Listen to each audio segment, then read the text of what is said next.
Welcome to the Slop Temple. We pray this video helps. You have a short window, act now. Sign into iCloud or the Find My app with the Apple ID linked to the iPhone.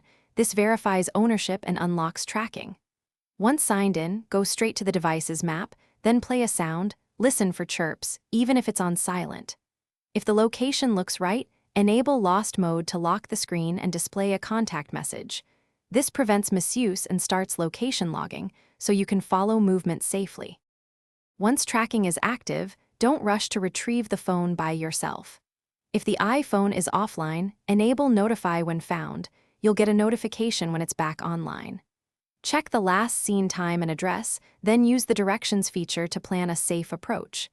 If the location seems wrong or you suspect theft, call the police, give them the IMEI and the map snapshot, and contact your carrier to suspend service or add the device to a blacklist.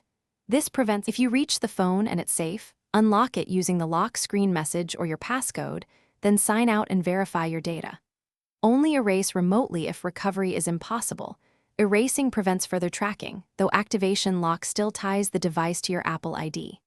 If Find My was off, don't panic. Call your carrier to suspend the line, check iCloud backups to restore later, and provide the IMEI to police. These steps help even when automated tracking fails. Thanks for watching. Consider subscribing if we helped you.